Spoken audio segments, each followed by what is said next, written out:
Sheryl and Paul Shard, hosts of the Distant Shores Sailing Adventure TV series.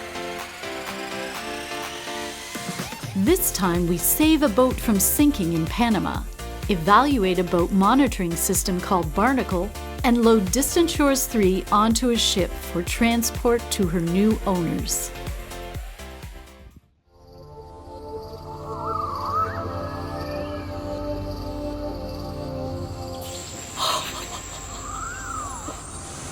These jungle walks in the morning are so great. The howler monkeys make such a huge noise, and they're just cute little guys like this.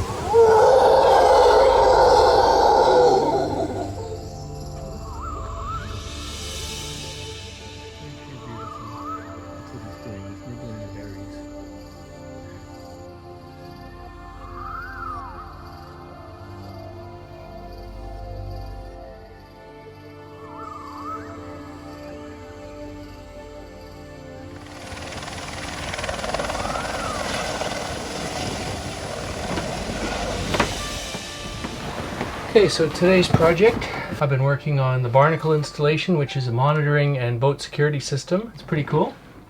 It's this little box here, basically the central hub of the system, which includes a GPS receiver, various sensors to detect battery voltage. It's also got senders to tell the humidity and the temperature, which it would probably record is about 32 in here right now. We've also got detectors to tell motion, and if the boat has been hit, there's an impact sensor. It can do the humidity, connects to a camera.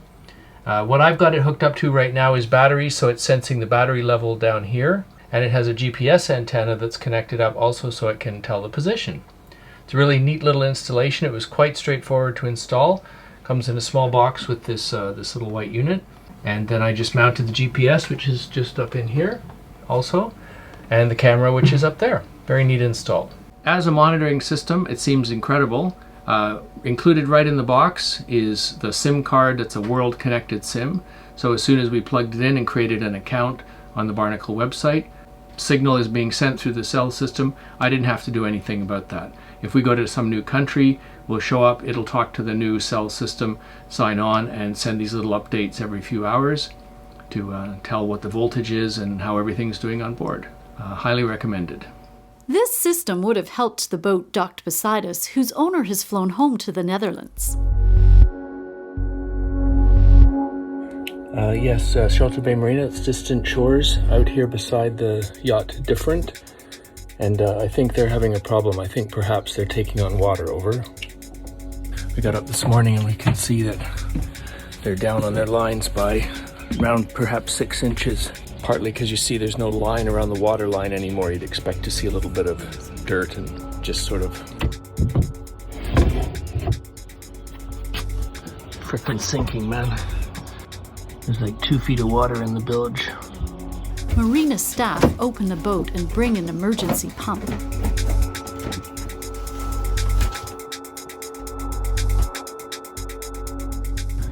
So it looks like the power's off, so we haven't got the bilge pumps running. Sure what's going on here. Great, it's all in Dutch. Lens pump, Z water pump. That must be seawater pump, but I don't know if it's bilge.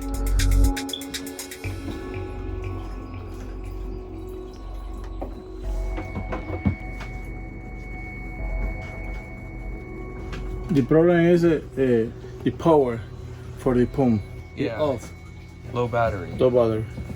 So there's no charging in the battery, Exactly. And now the batteries are underwater probably. Exactly. The whole electrical system, half of it is underwater, I guess.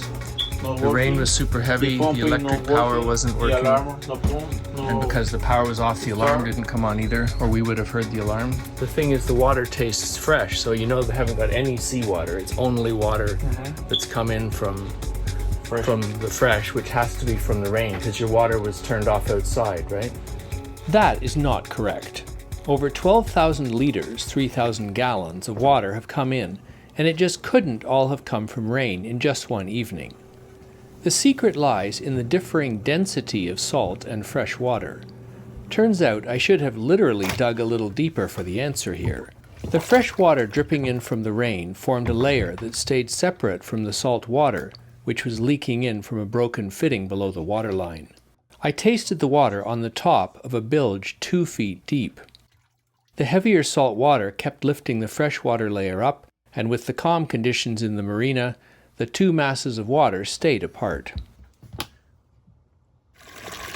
After an hour, the bilge pump has dumped most of the water, but after another hour of trying to trace systems, I'm still not confident I can fix the problem.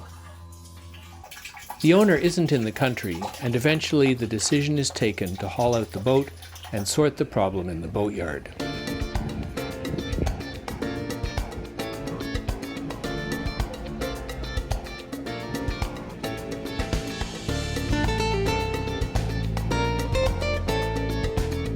Coincidentally, we will also be hauling out, as Distant Shores needs a few final jobs done ashore in preparation for shipping her off to her new owners.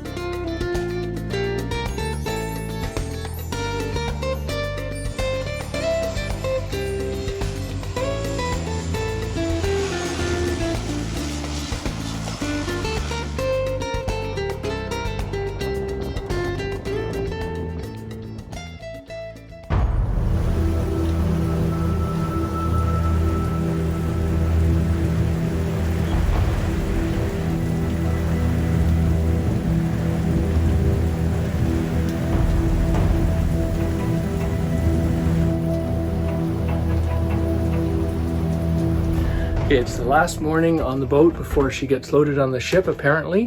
We've been watching on the AIS tracker, and the Chipolbrok Star is coming just off about 15 or 20 miles off the coast of Panama. So they should be arriving in the harbor in an hour or so, and then we'll just see what time they've got scheduled to pick us up. This has been an incredibly long process, I tell you. The company we contracted to do this, they signed a contract saying they'd have a ship in the end of April. Then they shifted it a little bit to the 1st of May. And you'd think we would have been fine, but then when the ship came, they just decided to bump us off the ship altogether. So that was really unfortunate and meant a big delay for 2 months. So definitely, if you're going to do this kind of booking, make a plan and just check what the contract says about if they miss the deadlines, and just try to get a real upfront view of whether or not they really are likely to make the deadlines or not, or if it's just something that they hope to do to get you signed up. So definitely buyer beware with this yacht transport business, but it's going to be exciting to see it loaded on today, and we'll take the cameras along and see if we can film Distant Shores 3 going up in the air. She'll be put down on the Chipolbrok Star and then shipped off to her new owners in Seattle. And we're off to the Netherlands, so last minute packing up today. Still got a little bit of stuff to do. Gotta say, our time here in Panama has been absolutely great.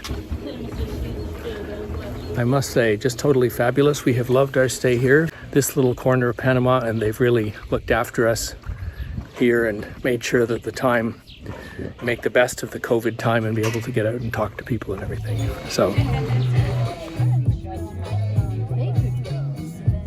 I love about Shelter Bay. We've got an evening get-together. We're all outdoors. Even during the COVID times, you can get together and enjoy a little bit of a drink in the evening and just get together with other sailors. Very exciting. We are getting underway at last.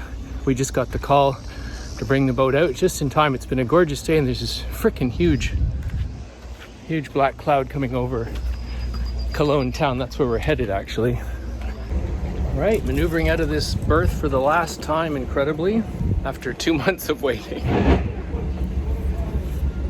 So we're gonna go and meet the ship.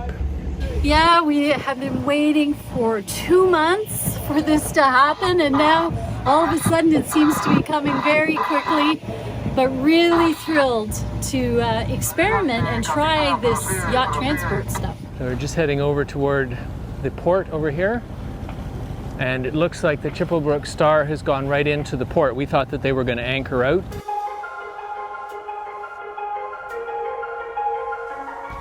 It's a busy time like crazy.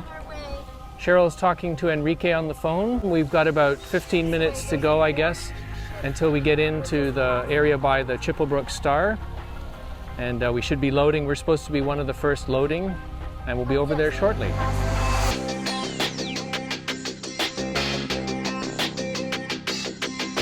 All right, we seem to have a little bit of a cross current here with 75,000 horsepower throwing us around. That's one of the largest of the container ships, and you see them in here a lot. We have got another couple minutes. There's the Chipolbrok Star up ahead, and one of our other boats that's loading is waiting in that area.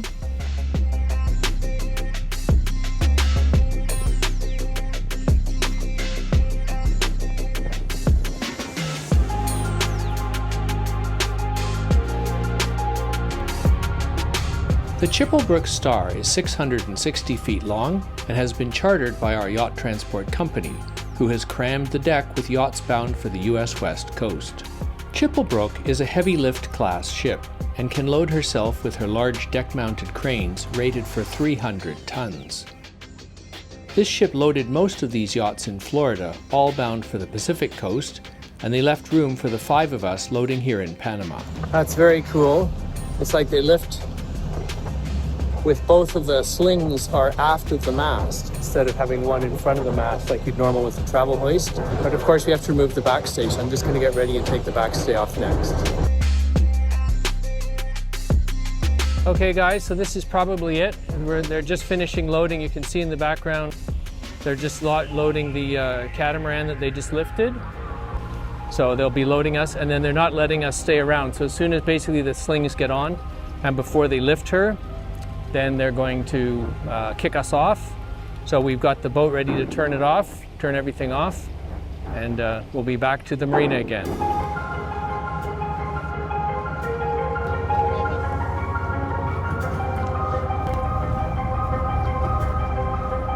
going to turn the AIS off and leave on just those 4 big bilge pumps, and that's it.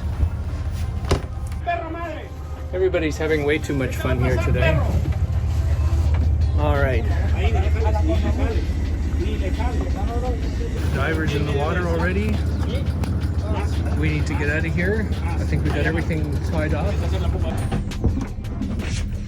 All the doors have latched. Okay. Everything's looking good down here. All the latches are closed. Too exciting. We have to leave the key in the door so the customs can check the boats. Pretty exciting. We are out of here, Sheryl. We're climbing off. Yep. The last time at Distant Shores 3. Yeah, last Thanks all for time. coming along with all the Yeah, trips. thanks everyone. Yeah, gosh. We've been waiting all this time. Hey, she's in the air already. Oh my goodness. We don't waste time. Thank you. Wow. All right, it's already higher than I've ever seen our boat ever. He's flying. And we can read Chipolbrok in the star. Look at that, there she is, 20 feet up off the water. Never seen that before. 25 feet off the water, look at that, there's the water. She's 30 feet up in the air.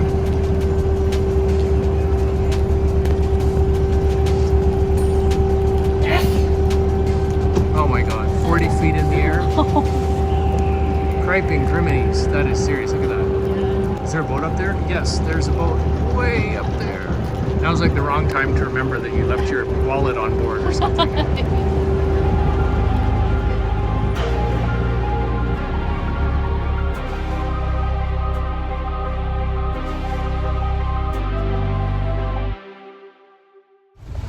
What a day for our departure. Man, this looks like the heaviest rain we've seen all year so far.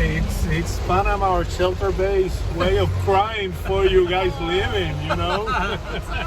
With the downpour, we got word that there were roads flooding and we could be held up.